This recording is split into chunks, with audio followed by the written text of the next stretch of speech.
hello to everyone that's joined us. I'm Jenny. I work in the marketing team at FreeAgent, and I'm joined today by Emily, our chief accountant, and Neve, one of our senior support accountants.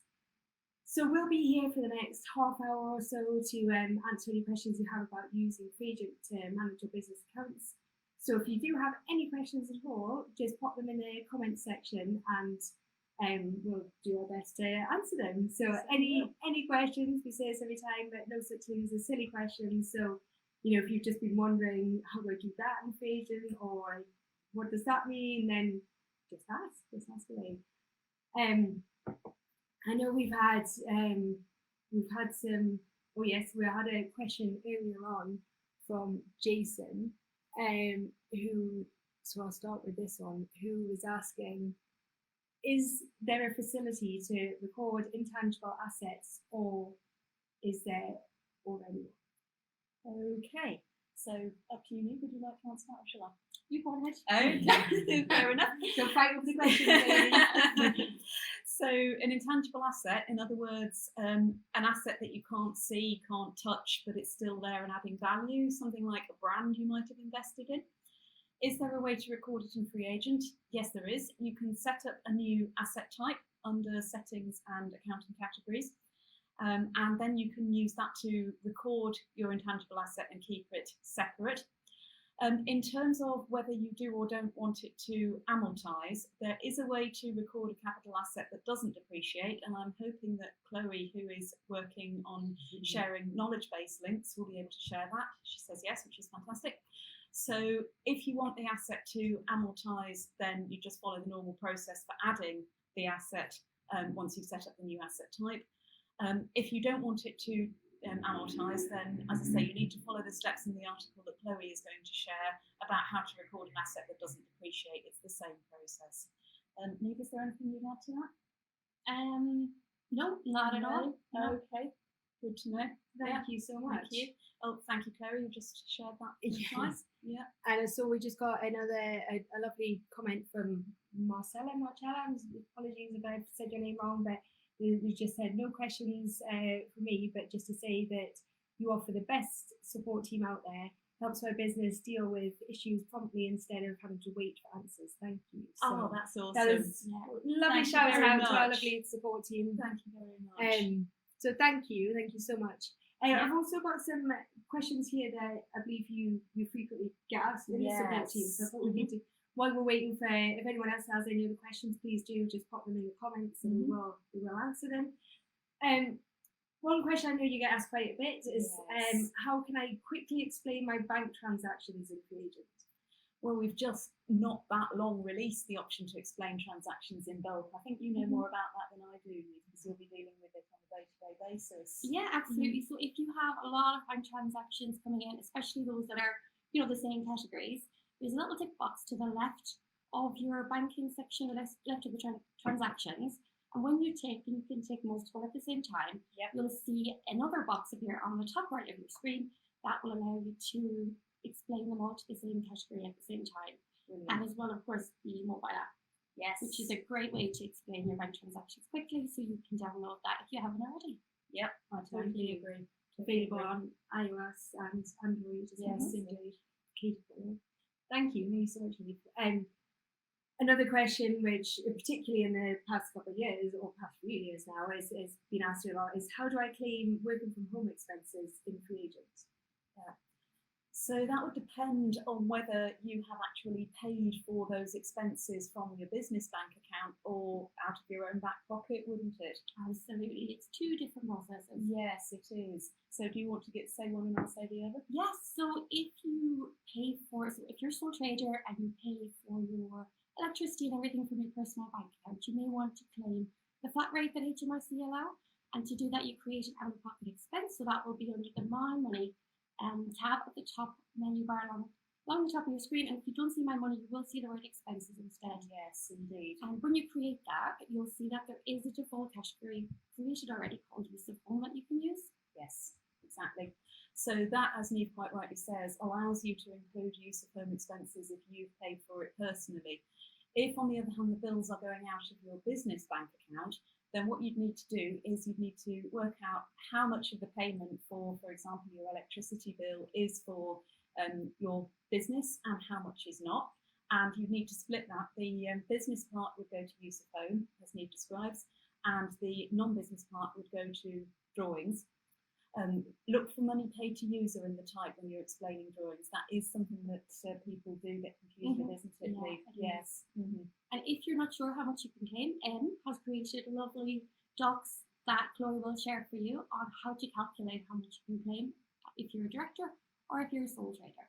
Yes, we have created those docs because HMRC don't prescribe a method as such. They say that you can claim any fair and reasonable amount you've worked out using a fair and reasonable method. So we've created the infographics to show what we think is a fair and reasonable method.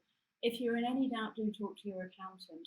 Neve did also mention a flat rate of expenses that you might want to look at claiming if you're a sole trader. That would cover the costs of working from home.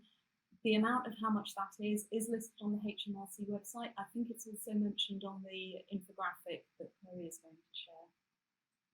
Thank you. I saw that we had another question come in from Tampine. Again, apologies if I said your name wrong. Has FreeAgent got a mentoring system for new limited companies as first time is always difficult? Interesting. What would we say for that one? We don't do one-to-one at the moment, well, in person, but we do offer getting started calls with the support team. We can answer any questions you have and help you get the important things up and running, like your accounting dates and how to enter your opening balance. So that's so important to get that right at the start. Our knowledge base is also really, really handy, and there is a section called Getting Started. That might be useful. Definitely would be useful. Yes, I would agree with all of that. What we can't do is actually be your accountant. We can't take the place of an accountant, but we do have a network of partner accountants, and it is also possible to sign up to what we call co-pilot, which is where FreeAgent actually helps you to find an accountant who signed up with us to provide that service, who can then work alongside you and help you. Because as Neve says, we can give you guidance on, for example, how to enter your accounting dates. We can help you do things like set up your bank account. What we can't go into too much detail about is things like whether you should take a salary or a dividend from your company, which one will be the more tax efficient. That's something you would need an accountant for. So, as I say, we've got the options for either co-pilot or for the network of partner accountants who might be able to help you. Thank you. And that might not be quite what you're looking for, but I hope that helps. We do have a lot of support out there. Just while we're waiting for some more questions, so again, if anyone has any questions, please do just pop them in the comments. Another question that I believe you get asked quite a bit is, how can I check my monthly sales to see if I should register for that? Yes, indeed, we do get asked that quite a lot, don't we?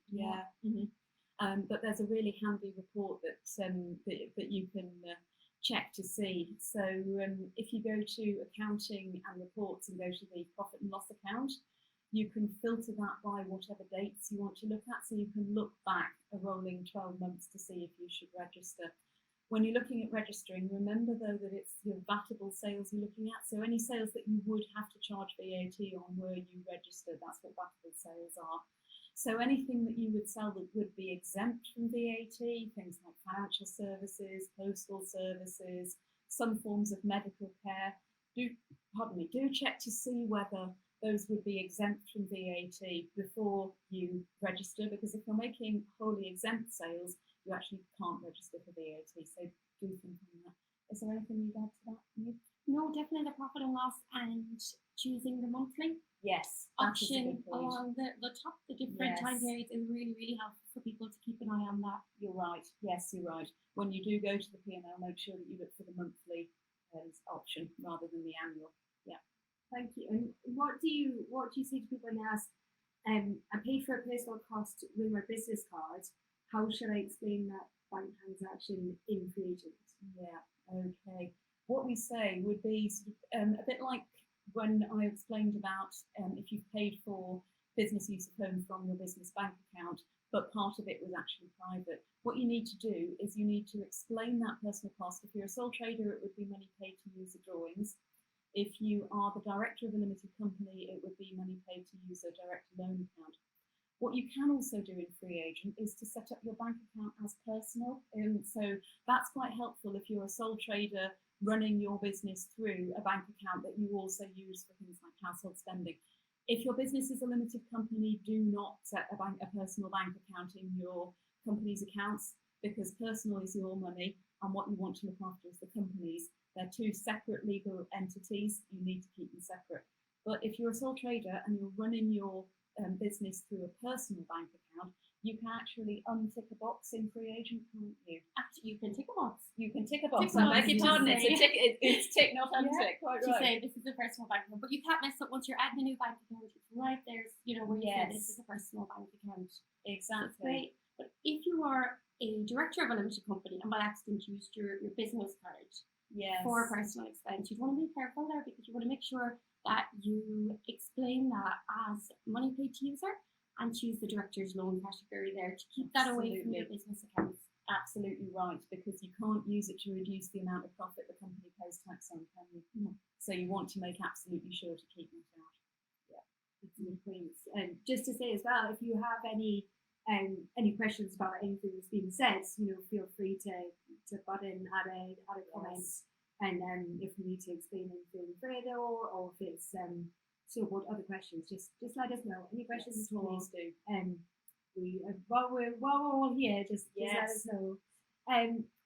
One other question, which I think maybe a lot of people probably think of, but what upcoming tax changes should I be aware of as the new tax year approaches? Because obviously that is coming up very soon. It is, and there's quite a few changes, aren't there, that are going to affect small business owners. If you've been buying capital assets over the last few years, if you're the director of a limited company, you might have claimed what's called the super deduction, which is 130% of the cost of the asset as a capital allowance. That's coming to the end at the end of March. You're not going to be able to claim it if you buy the asset after the beginning of April. So if you're thinking of buying an asset, watch out for that. They are replacing the super deduction with what they're calling full expensing, which is 100% of the value of any qualifying assets you buy. I say qualifying, the asset, for example, can't be a car to qualify, and it's got to be new and unused, not secondhand. There are a couple of other exceptions, but those are the more common ones. The rate of corporation tax is also going to go up for anybody. If you've got company profits over 50,000, you'll start paying corporation tax at 25%, not 19%. There is going to be what we call marginal relief if your profits are between 50,000 and 250,000 pounds a year. But you need to watch out for that, particularly if you're thinking of buying some new equipment. Would you save more if you bought the equipment before the end of March and claimed 130%, but to save tax at 19%? Or would you actually get more tax relief if you bought the asset after the beginning of April? You'd only get 100% of the cost of the asset, but it would save you tax at potentially 25%. So do crunch the numbers for that. Also, stepping ever so slightly away from business tax, if you're thinking about selling anything on which capital gains tax would be due, so that would be something like a second home, not your first home, not your car. Certain business assets do also attract capital gains tax. There is what we call an annual exemption. So if the gain that you make when you sell the asset is under the annual exemption, which is at the moment £12,300, you probably won't have to pay capital gains tax. That allowance of £12,000